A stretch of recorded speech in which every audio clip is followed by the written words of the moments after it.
వీక్షకులకు స్వాగతం, నమస్కారం. తప్పులు చేసి హెరిటేజ్ పై తప్పుడు ఆరోపణలు, నిజం గడప దాటక ముందే అబద్ధం ఊరు చుట్టేసి వస్తుందన్నట్టు ప్రస్తుతం రాష్ట్రంలో పరిస్థితి అట్లానే ఉంది. నోటికి వచ్చిన అబద్ధాలు ఆడటం, ఆరోపణలు చేయడం జగన్ రెడ్డి అండ్ కోకి వెన్నతో పెట్టిన విద్య.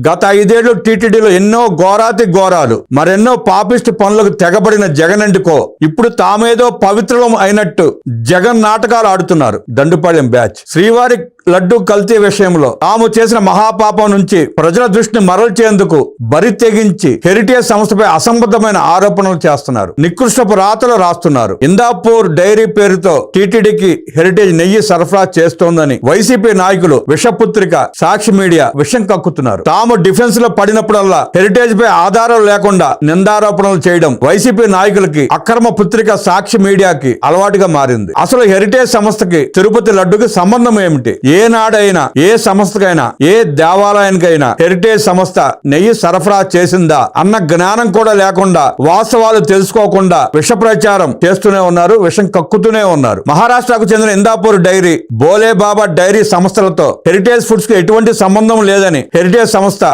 స్పష్టంగా వెల్లడించింది, ప్రకటన చేసింది. టీటీడీకి నెయ్యి సరఫరా చేసిన ఇందాపూర్ డైరీ హెరిటేజ్ సంస్థకు అనుబంధంగా పని చేస్తోందని, వారి మధ్య రహస్య ఒప్పందాలు ఉన్నాయని జగన్ రెడ్డి అండ్ కో ఆరోపణలు చేస్తున్నారు. గతంలో తక్కువ ధరకే నెయ్యి సరఫరా చేసిన వ్యవహారంలో హెరిటేజ్ హస్తం ఉందని వారు వాదిస్తున్నారు. ఇందాపూర్ డైరీ ఒక స్వతంత్ర ప్రైవేట్ సంస్థ అని, అది హెరిటేజ్ యూనిట్ కాదని ఆ సంస్థ స్పష్టం చేసింది. తాము కొన్ని సంవత్సరాల నుంచి పన్నీర్, చీజ్ వంటి ఉత్పత్తులను కాంట్రాక్ట్ మ్యానుఫ్యాక్చరింగ్ చేయించుకుంటాం తప్ప ఇందాపూర్ నుంచి ఎప్పుడు నెయ్యి కొనుగోలు చేయలేదని వెల్లడించింది. దశాబ్దాల చరిత్ర ఉన్న హెరిటేజ్ సంస్థ చట్టబద్ధంగా నడుస్తూ పారదర్శక విధానాలతో పలు జాతీయ, అంతర్జాతీయ సంస్థల ప్రశంసలు అందుకుని గుర్తింపు పొందింది. పూర్తి స్థాయిలో ఫుడ్ సేఫ్టీ నిబంధనలు పాటిస్తూ దేశంలోనే ప్రీమియం బ్రాండ్ గా గుర్తింపు పొందిన హెరిటేజ్ సంస్థపై తప్పుడు ఆరోపణలు చేస్తూ ఆ సంస్థ ప్రతిష్టకు భంగం కలిగేలా వ్యవహరించడం బాధ్యతారాహిత్యం. ఇందాపూర్ డైరీతో ఎటువంటి సంబంధం లేకపోయినా 2014-2019 మధ్య ఆ సంస్థ పేరుతో హెరిటేజ్ టీటీడీకి నెయ్యి సరఫరా చేసిందంటూ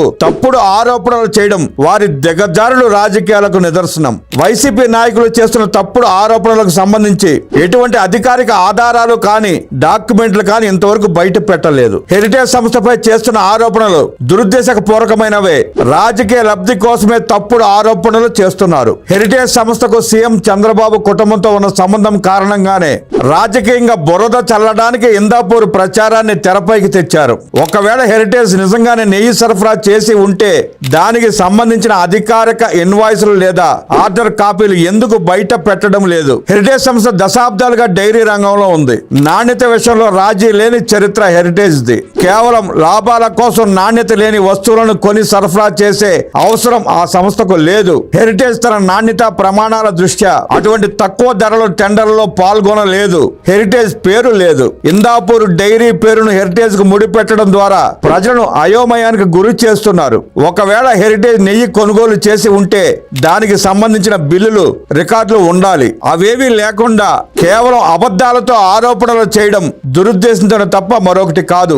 దశాబ్దాల చరిత్ర ఉన్న హెరిటేజ్ సంస్థ తన బ్రాండ్ విలువను దెబ్బతీసుకునేలా ఇతర చిన్న సంస్థల నుంచి నాణ్యత లేని నెయ్యిని సేకరించి పంపిణీ చేయాల్సిన అవసరం లేదు. నెయ్యి కొనుగోలుకు సంబంధం లేని హెరిటేజ్ పై ఆరోపణలు చేయడం ద్వారా కల్తీ నెయ్యి విచారణని పక్కదారి పట్టించాలని చూస్తున్నారు. వాస్తవాలను పరిశీలించిన వారికి ఎవరికైనా హెరిటేజ్ పై చేస్తున్న ఆరోపణలు నిరాధారమైనవని అర్థం అవుతాయి. హెరిటేజ్ సంస్థకు సొంతంగా అత్యాధునిక ప్రాసెసింగ్ యూనిట్లు ఉన్నాయి. బయటి వ్యక్తుల నుంచి నాణ్యత లేని నెయ్యిని సేకరించి తన సంస్థ బ్రాండ్ ఇమేజ్ ను మసకబార్చుకోదు. గత వైసీపీ ప్రభుత్వ హయాంలో టీటీడీ నెయ్యి కొనుగోలు కోసం రివర్స్ టెండరింగ్ నిర్వహించింది. హెరిటేజ్ వంటి నాణ్యమైన బ్రాండ్లు నాణ్యతకు ఇచ్చే ప్రాధాన్యత వల్ల ధరలు ఎక్కువగా ఉంటాయి. కానీ గత బోర్డు చాలా తక్కువ ధరకు L1 బిడ్డర్లకు టెండర్లు కట్టబెట్టింది. ఆ తక్కువ ధరలకు హెరిటేజ్ వంటి సంస్థలు నెయ్యి సరఫరా చేయడం అసాధ్యం. ఆధారాలు లేని ఆరోపణలు చేయడం వల్ల ఒక ప్రతిష్టాత్మక సంస్థకే కాకుండా కోట్లాది మంది భక్తుల సెంటిమెంట్లను రాజకీయాలకు లాగినట్లు అయింది. హెరిటేజ్ పై జగన్ అండ్ కో చేస్తున్న ఆరోపణలకు ఎటువంటి ఆధారాలు లేవు. తాము చేసిన మహాపాతకాలకు పశ్చాత్తాపం పడాల్సింది పోయి తమ పాపాలను హెరిటేజ్ సంస్థకు చుట్టాలని చూస్తున్నారు. తిరుమల లడ్డూ ప్రసాదం తయారీలో వాడే నెయ్యి కల్తీపై సమాధానం చెప్పలేక పనిగట్టుకుని హెరిటేజ్ సంస్థపై బురద జల్లే ప్రయత్నం చేస్తున్నారు. హెరిటేజ్ పై చేసిన తప్పుడు ఆరోపణలు రాజకీయ ప్రయోజనం కోసమే తప్ప అందులో వాస్తవాలు ఉన్నట్లు ఎక్కడా కనిపించడం లేదని ప్రజలే అంటున్నారు. దశాబ్దాలుగా పాడి పరిశ్రమలో తనకంటూ ఒక గుర్తింపు పొందిన సంస్థపై కేవలం చంద్రబాబు కుటుంబానికి చెందినదనే కారణంతో ఇటువంటి దౌర్భాగ్య విమర్శలు ఆరోపణలు చేయడం సిగ్గుచేటు. ఆరోపణలో నిజం ఉంటే చట్టపరమైన ఆధారాలతో నిరూపించాలి తప్ప కేవలం రాజకీయం కోసం అసంబద్ధమైన విమర్శలు చేయడం వల్ల రాజకీయ విలువలు పతనం అవుతాయే తప్ప సాధించేది ఏమీ ఉండదని జగన్ రెడ్డి అండ్ కో గ్రహించాలి. సాక్షి వక్రాక్షి దాంట్లో పనిచేస్తున్న పేటీఎం కూలీలు, అన్నం తింటున్నామన్న జ్ఞానం కూడా కోల్పోయి విష ప్రచారం చేస్తున్న జర్నలిస్టులు, కొంతమంది యూట్యూబర్లు, వాళ్ళు చేసే విష ప్రచారం హెరిటేజ్ కోసమే కల్తీ కుట్ర, దొరికిపోయిన బాబు అంటూ తమ్నేస్ పెట్టి ఆ విషపుత్రికి ఎలా విషాన్ని చింపుతుందో చూసిన తర్వాత హెరిటేజ్ ఆగ్రహించి ఢిల్లీ హైకోర్టులో పిటిషన్ వేసింది. ఈ వక్రాక్షి మీద, భారతీ రెడ్డి మీద, జగన్మోహన్ రెడ్డి మీద, బోమన కరుణాకర్ రెడ్డి మీద, బొత్స సత్యనారాయణ మీద, ఇంకొన్ని పెయిడ్ ఛానల్స్ మీద, పెయిడ్ జర్నలిస్టుల మీద పరువు నష్టం దావా వేసింది. ఒక్కొక్కడు ఇప్పుడు జగన్మోహన్ రెడ్డి అంటే డిఫర్మేషన్ సూట్ వేసిన, రాష్ట్రాన్ని లూటీ చేసి తండ్రి రాజశేఖర రెడ్డి హయాంలో 1,00,000 కోట్ల రూపాయలు దోచేశాడు. తను 5 ఏళ్లు ముఖ్యమంత్రిగా పనిచేసి 10 లక్షల కోట్ల రూపాయలు దోచేశాడు. ఆ డబ్బులు విదేశాలు తరలించి పెట్టుబడులు పెట్టుకున్నాడు, ఆదాయం వస్తా ఉంది. అదీగాక ఈ పేటీఎం గడ్ లాంటి సన్నాసుల్ని కొంతమందిని బెదిరించి తన పార్టీ అకౌంట్ లో సుమారుగా 4,000 కోట్ల రూపాయలు వేపించుకున్నాడు. ఆ 4,000 కోట్ల రూపాయల మీద వడ్డీ వస్తా ఉంటుంది. ఆ వడ్డీ ఇలాంటి కోర్టు ఖర్చుల కోసం వాడుకుంటూ ఉంటాడు. మరి మీకెందుకు పేటీఎం సన్నాసులారా, మీ మీద 100 కోట్ల రూపాయలకు పరువు నష్టం దావా వేస్తే మీ ఆస్తులు అమ్మినా సరిపోవు. జగన్మోహన్ రెడ్డి చెప్పేది అబద్ధమని మీకు తెలుసు, సాక్షి ప్రచారం చేసేది ప్రతిదీ అశుద్ధమని మీకు తెలుసు.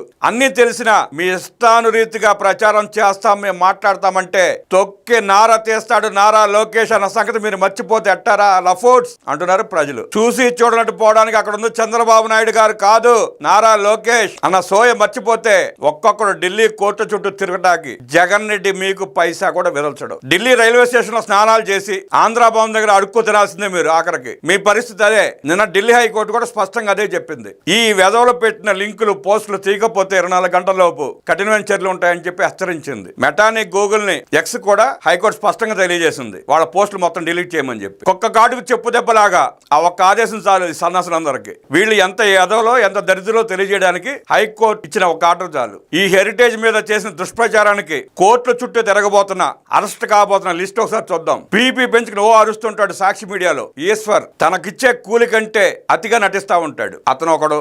ఇంకొక జర్నలిస్ట్ ఉంటాడు కొమ్మినేని శ్రీనివాసరావు అని. ఊరు పొమ్మంటుంది, జనం గమ్మునుండవా నీకెందుకు అంటున్నా వినకుండా విష ప్రచారం నింపుతున్నాడు కొమ్మినేని శ్రీనివాసరావు. ఆ కొమ్మినేని శ్రీనివాసరావు కూడా నోటీస్ వెళ్ళింది. Ramnath Reddy AP pride channel అంట. వీళ్ళంతా జగన్ రెడ్డి పేటీఎం బ్యాచ్ ఇది. వై నరసింహారావు యహా టీవీ. ఇక ఏకకలో పక్కపక్కల ఢిల్లీ వీధుల్లో నరసింహారావు రెడీగా ఉండు. చందన గ్రేట్ ఆంధ్ర. తెలుగు రాజ్యం ఛానల్ ప్రతినిధులు కె వెంకటరెడ్డి, కేవీఆర్ ఛానల్ కారుమూరు వెంకటరెడ్డి. సాయంకాలం 4 అవగాహన బయలుదేరతాడు పునుగులు బండి చుట్టూతా. ఢిల్లీలో పునుగులు దొరకవు కారుమూరు వెంకటరెడ్డి. అక్కడ ఆలు సమోసా మాత్రమే ఉంటుంది. అది తిను తట్టుకోలేవు, నీకు తప్పవా తిప్పలో. Vasan Shetty Shankar, today Telugu news Pasha, neutral journalist ముసుగులో జగన్ రెడ్డి పేటీఎం బ్యాచ్ లో ఒక ప్రముఖుడు. నిత్యం ఆంధ్రప్రదేశ్ రాష్ట్రం మీద, కూటమి ప్రభుత్వం మీద విషం కక్కుతూనే ఉంటాడు. ఇక ఆంధ్ర పాడ్కాస్టర్ పేరుతో విజయ్ కేసరి న్యూట్రల్ ముసుగులో గొప్ప మేధావునన్న ఫీలింగ్ తో విషం చిమ్ముతానే ఉన్నాడు ఆంధ్రప్రదేశ్ మీద, అమరావతి మీద, పోలవరం మీద, కూటమి ప్రభుత్వం మీద. ఇక ఆ విషయం అక్కడ కక్కాయి ఆ ఢిల్లీ వీధుల్లో. త్వరలో వీళ్ళందరూ అరెస్ట్ అయ్యే అవకాశం ఉంది. వీళ్ళందరి మీద కూడా పరువు నష్టం దావా వేయిపోతా ఉంది హెరిటేజ్. రెడీ అవ్వండిరా బాబు, మీ ఆస్తులు అమ్మి బ్యాంకులో బ్యాలెన్స్ పెట్టుకోండి. ఎప్పుడు ఏ పిలుపు వస్తుందో, ఎప్పుడు ఏ కోర్టు రమ్మంటుందో, ఏ కోర్టు మీకు ఎంత జరిమానా వేస్తుందో తెలియదు కదా. ఆస్తులు అమ్మి రెడీగా ఉండండి.